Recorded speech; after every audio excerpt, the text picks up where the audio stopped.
अस्सलाम वालेकुम। मैं हूं नौरी और आज मैं आपसे शेयर करूंगी कुछ पेरेंटिंग टिप्स। अब जैसे कि आप जानते हैं कि पेरेंटिंग कोई आसान काम नहीं है, ठीक है।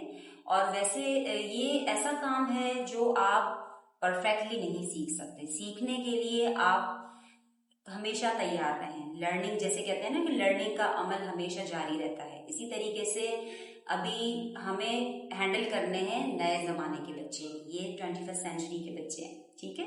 तो हम इनको वही पुराने तरीकों से इनकी पेरेंटिंग नहीं कर सकते हैं। इसके लिए हमें खुद भी तैयार रहना होगा। हमें नई नई चीजें और टेक्निक सीखनी होंगी। और हमारा जैसे कि टॉलरेंस लेवल तो वैसे ही हमारे अंदर होना चाहिए एज अ पेरेंट। दोनों पेरेंट्स की बात कर रही हूँ मैं।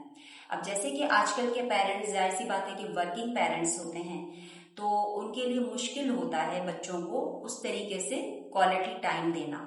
लेकिन इतना भी मुश्किल नहीं है। आप अगर इसको सही से टाइम मैनेजमेंट करें अपनी, और आप प्रायोरिटी दें कि ये मुझे काम करने हैं, तो आप टाइम मैनेज कर सकते हैं। इस तरह से बच्चों के साथ आप क्वालिटी टाइम स्पेंड कर सकते हैं। आप क्वालिटी टाइम कैसे स्पेंड करेंगे? आप डिफरेंट एक्टिविटीज कर सकते हैं। जैसे जितना भी आपको जो टाइम वीकेंड पे या वो डेली बेसिस पे जो थोड़ा बहुत भी टाइम मिलता है, जैसे डिनर टाइम है, उसमें आप बातचीत करें, अच्छे लिसनर बने और बच्चों से उनके बारे में पूछें कि कैसा उनका दिन था, उन्होंने क्या क्या किया, कैसा रहा, उनका टेस्ट कैसा हुआ, और वो ताकि अपनी प्रॉब्लम आपसे शेयर करें। कोई भी प्रॉब्लम हो सकती है, नहीं भी हो तो डेली रूटीन के बारे में आप अपनी भी बताएं और उनकी भी सुनें। इसके अलावा क्वालिटी टाइम इस तरीके से हम प्लान कर सकते हैं, जैसे हम वीकेंड्स पे साथ में कुकिंग कर सकते हैं और छोटी छोटी चीजें बनाएं और साथ में पेंटिंग कर सकते हैं। ये प्यारी प्यारी यादें आप बच्चों के साथ जब बनाएंगे तो बच्चे इसको अपनी पूरी लाइफ में याद रखेंगे कि मुझे मेरे पेरेंट्स इस तरह से टाइम देते थे, या मुझे मम्मा ने ड्राइविंग सिखाई थी, या मुझे पापा ने पेंटिंग सिखाई थी। तो ये छोटी छोटी चीजें और लाइफ स्किल्स भी हम बच्चों को इस तरह सिखाते हैं, और इस तरह से प्लस क्वालिटी टाइम भी हमारा हो जाता है प्लान, और बच्चों की अच्छी मेमोरीज बनती हैं, बच्चों की बहुत अच्छी कैरेक्टर बिल्डिंग होती है। दूसरी चीज जो इम्पोर्टेंट है वो है प्रॉब्लम सॉल्विंग। बच्चों के अंदर ये एबिलिटी क्रिएट करना। अब ये किस तरीके से आप क्रिएट करेंगे?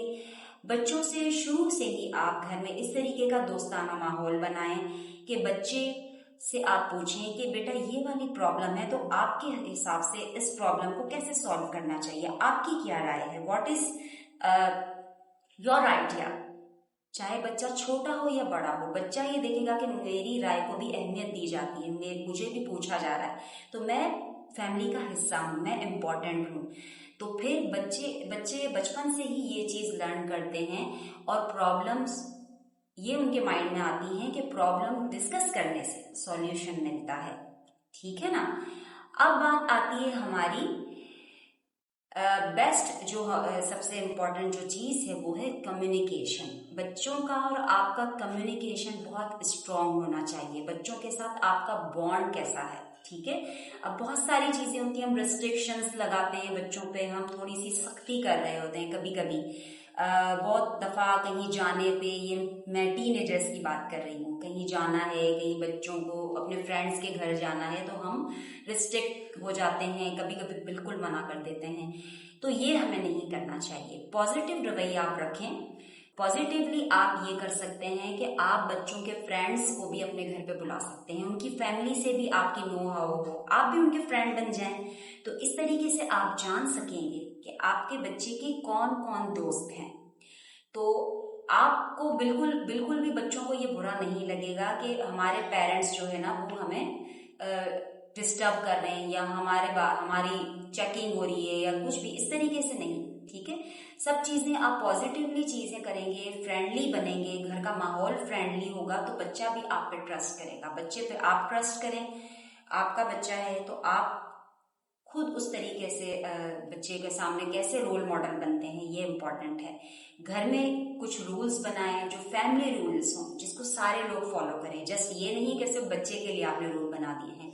रूटीन आपकी बहुत जबरदस्त होनी चाहिए। रूटीन जैसे कि अगर आप देर से उठते हैं या आप देर से सोते हैं तो जाहिर सी बात है कि पूरे घर की वो रूटीन, वो माहौल बना हुआ होगा।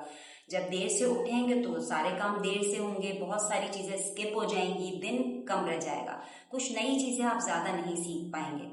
तो इसीलिए अपनी लर्निंग के लिए भी और बच्चों की लर्निंग के लिए भी, उनकी रूटीन को मेंटेन करने के लिए आपको पहले खुद रोल मॉडल बनना पड़ेगा, क्योंकि बच्चा वही रेप्लिकेट करता है जो आप करते हैं। हम बच्चे से जो कहते हैं बच्चा वो नहीं सुनता, हम जो करते हैं बच्चा वो देखता है और वो फॉलो करता है। वही एटीट्यूड, वही बिहेवियर वो फॉलो करता है कि यस ऐसे करना चाहिए, इस सिचुएशन में वैसे होना चाहिए। तो हेल्थी रूटीन आपकी सेट करें, टाइम अपना इस तरीके से मैनेज करें कि आप हेल्दी एक्टिविटीज को भी जगह दे सकें। जैसे कि आप स्क्रीन टाइम की बात करते हैं, आजकल बहुत सारे पेरेंट्स इससे ही परेशान होते हैं कि बच्चे का स्क्रीन टाइम बहुत ज्यादा है। तो स्क्रीन टाइम को कट तो नहीं कर सकते ज्यादा, लेकिन कम कर सकते हैं।